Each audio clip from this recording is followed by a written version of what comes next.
Hello friends, आज मैं आपके साथ इकोनॉमिक्स का एक और टॉपिक लेके आया हूँ और टॉपिक का नाम है शिफ्टिंग ऑफ सप्लाई कर्व और चेंज इन सप्लाई। शुरू करने से पहले बता दूं कि चैप्टर का नाम है सप्लाई और इस चैप्टर के सारे लिंक्स आपको इस वीडियो के डिस्क्रिप्शन में मिल जाएंगे। चलिए शुरू करते हैं। When the amount supplied of a commodity increases or decreases because of change in factors other than own price of the commodity, it is called change in supply। तो बेसिकली जब भी सप्लाई में चेंज आता है price की वजह से नहीं, अदर फैक्टर्स अफेक्टिंग सप्लाई की वजह से, तो उसे हम चेंज इन सप्लाई या शिफ्टिंग ऑफ सप्लाई के अंडर डिस्कस करते हैं। In other words we can say that a change in supply implies that a larger or smaller quantity will be supplied at same price because of change in other factors affecting supply। मतलब price के change होने से supply में increase या decrease नहीं आया, other factors की वजह से आया, प्राइस कांस्टेंट ही रहेंगे। ठीक है। It can be explain under to headings. इसको हम दो हेडिंग्स में डिस्कस करेंगे। सबसे पहली हेडिंग आ गई increase in supply. Increase in supply क्या होता है? प्राइस कांस्टेंट रह जाते हैं, सप्लाई बढ़ जाती है। ठीक है। ज्यादातर ये देखा गया प्राइस नहीं चेंज हुए मगर सप्लाई फिर भी बढ़ गई, तो उसे हम इंक्रीज इन सप्लाई कहते हैं। समझ की बात? तो an increase in supply refers to a situation when producers are willing to supply a larger quantity of a commodity at same price और same quantity at lower price. मतलब अगर दूसरी एग्जांपल, अगर प्राइस गिर गया है तो सप्लाई गिरनी चाहिए ना, मगर सप्लाई गिरी नहीं, सप्लाई कांस्टेंट रहेगी, उसको भी हम इंक्रीज इन सप्लाई में ही मानेंगे। समझ की बात? क्योंकि प्राइस के गिरने से सप्लाई तो गिरी नहीं। And increase in the supply may result from the improvement in technology। क्या पता सप्लाई बढ़ने के रीजन ये है कि टेक्नोलॉजी अच्छी होगी। Decrease in the input price, क्या पता जो रॉ मटेरियल वगैरह इनपुट प्राइसेस हैं वो कम हो गए हैं। Fall in the prices of related goods के प्राइस गिर गए, एटसेट्रा एटसेट्रा। कोई भी रीजन हो सकता है, रीजंस डिस्कस करेंगे। It can be explained with the help of diagram and table भी लिखना था यहाँ पे, तो मैं लिख देता हूँ। It can be explained with the help of table and diagram. Table and diagram. ठीक है। अब ध्यान से देखना टेबल। पी एक्स मतलब price of x, Q x मतलब क्यू एस एक्स मतलब quantity supplied of x good. Price था 3, सप्लाई थी 3, तो ये देखो प्राइस 3 सप्लाई 3, ये पॉइंट आ गया ना हमारे पास। मैं इसको पॉइंट ए दे देता हूँ, लेट पॉइंट ए। ठीक है। तो प्राइस तो सेम का सेम रहा, सप्लाई बढ़ गई, तो प्राइस तो इतने का इतना ही रहा, सप्लाई बढ़ के होगी 5 यूनिट्स। मान लो हमें ये पॉइंट मिल गया, ये पॉइंट था लेट बी। तो अब जो पुरानी जो सप्लाई थी वो तो ये वाली थी, जब प्राइस 3 था सप्लाई 3। अब जो नई सप्लाई कब बनी है वो प्राइस तो 3 का 3 है, सप्लाई तो बढ़ गई, तो इसको हम राइट वर्ड शिफ्ट कहते हैं। तो जब भी डिमांड का चैप्टर हो या सप्लाई का चैप्टर हो, राइट वर्ड शिफ्ट होती है तो वो इंक्रीज ही होती है। तो यहाँ right word shift increase in supply, demand के चैप्टर में right word shift increase in demand. समझ की बात? अब ये जो टेबल और डायग्राम है इसको एक्सप्लेन करना बहुत जरूरी है। मैं आपको एक्सप्लेन करके बता देता हूँ लिखना क्या है इसमें। ठीक है। आप लिखोगे in the given table it is clearly shown that when the price is rupees 3, the quantity supplied is for 3 units. Full stop.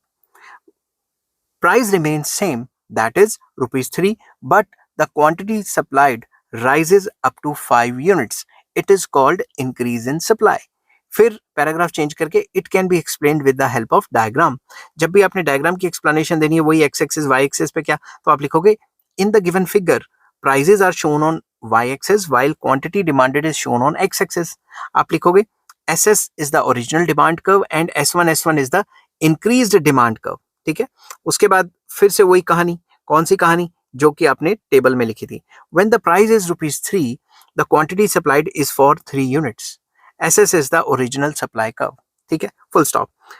या फिर कह सकते हो it is shown by the SS curve which is the original supply curve। Full stop. Price remains same, that is rupees 3, but the quantity supplied rises up to 5 units and we get point B। Price तो same रहा बल्कि supply बढ़ गई, जिससे हमें B point मिला and the new supply curve is SS। फिर आप लिखोगे rightward shift in the supply curve. ये जो राइटवर्ड शिफ्ट है सप्लाई कर्व में, it shows the increase in supply.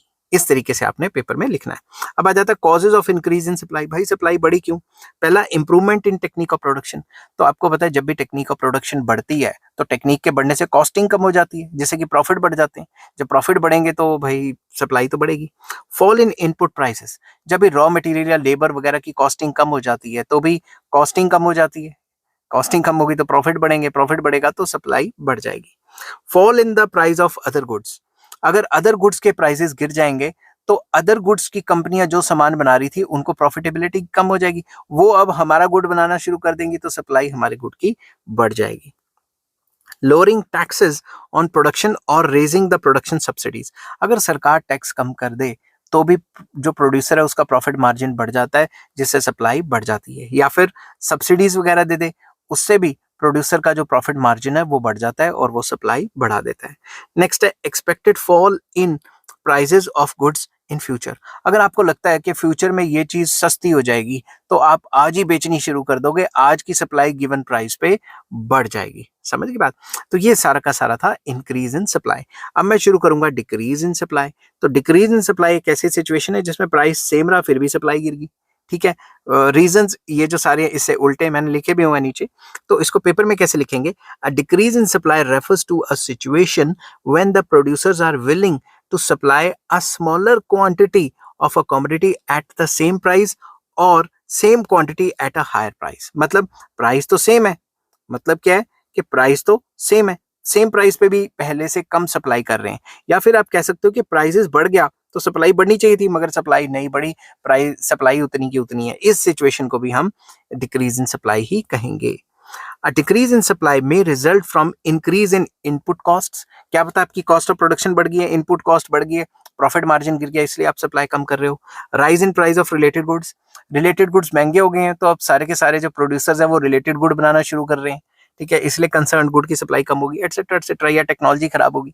खराब तो खैर टेक्नोलॉजी नहीं होती, आउटडेटेड टेक्नोलॉजी यूज करेंगे तो भी सप्लाई गिर सकती है। तो it can be explained with the help of table and diagram. इसको भी हम टेबल एंड डायग्राम की मदद से एक्सप्लेन कर सकते हैं। तो आपने सबसे पहले यहाँ मैंने फिर से डायग्राम लिखा है, रुको 2 मिनट मैं यहाँ लिख देता हूँ। It can also be explain with the help of table and diagram, table and diagram. ठीक है, अब टेबल देखो ध्यान से। व्हेन द प्राइस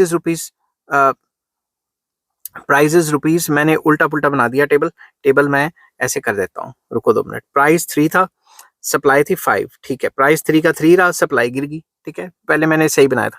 तो अब ध्यान से देखो इस टेबल को, टेबल के हिसाब से डायग्राम बनाया हुआ है। जब प्राइस 3 थी हम सप्लाई कितनी करते थे? 5।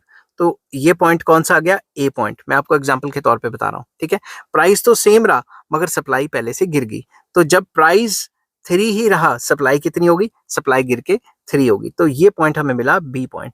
तो अब हम इससे सप्लाई कब बना रहे हैं? ये होगी एस, ये होगी S1 समझ गए बात? तो ये जो लेफ्टवर्ड शिफ्ट है ये हमें शो करती है कि सप्लाई में डिक्रीज आया है। तो leftward shift shows the decrease in supply. अब इसको एक्सप्लेन करेंगे, कैसे करेंगे? इसमें हमने क्या रखा? प्राइस सेम रख दिया और सप्लाई को गिरा दिया। अब इसको एक्सप्लेन करेंगे। The given table shows that when the price is ₹3 the supply is for 5 units, full stop. The price remains same, that is ₹3, but supply falls up to 3 units, which shows decrease in supply. It can also be explained with the help of diagram। तो फिर diagram को explain करोगे। Diagram को explain करते time सबसे पहले x axis y axis पे क्या है वो लिखोगे। आप लिखोगे when the price is ₹3, supply is for 5 units, we get point A through which we will pass the supply curve, original supply curve SS, full stop. The price remains same, that is ₹3, but the supply falls up to 3 units, we will get point B through which we pass the new supply curve, that is decreased supply curve S1। The leftward shift in the supply curve shows decrease in supply। उसके बाद अगर required है तो आप causes भी लिख सकते हो, causes of decrease in supply. तो सबसे पहले use of less efficient technique of production efficient कम है तो कॉस्टिंग ज्यादा पड़ेगी, प्रॉफिट गिर जाएंगे, प्रॉफिट गिरेंगे तो सप्लाई भी गिर जाएगी। राइज इन इनपुट प्राइसेस, अगर इनपुट या जो इनपुट प्राइसेस बढ़ जाएंगे, रॉ मटेरियल महंगा हो जाएगा, लेबर महंगी हो जाएगी तो भी प्रॉफिट कम होने हैं। जब प्रॉफिट कम हो जाएंगे तो सप्लाई अल्टीमेटली गिर जाएगी। Rise in the prices of other goods, अगर अदर गुड्स के प्राइस महंगे हो गए तो सारे के सारे जो प्रोड्यूसर हैं अदर गुड्स ही बनाना शुरू कर देंगे, हमारे गुड की तरफ कोई ध्यान नहीं देगा बनाने में, क्योंकि प्रॉफिट्स भी गिर जाएंगे। तो फिर होगा क्या? हमारे गुड की सप्लाई डिक्रीज हो जाएगी। Expected rise in the price of goods in future, अगर आपको लगता है कि फ्यूचर में ये सामान महंगा बिकेगा तो आज आप स्टॉक कर लोगे, उसको होल्ड कर लोगे, तो आज की सप्लाई तो गिर गई ना। Decrease in the number of seller गिर जाएंगे तो सप्लाई तो गिरनी ही गिरनी है। आई होप ये वीडियो आपको पसंद आई होगी। अगर पसंद आती है तो please like, share and subscribe. इस चैप्टर के सारे लिंक्स आपको इस वीडियो के डिस्क्रिप्शन में मिल जाएंगे। Take care, bye bye.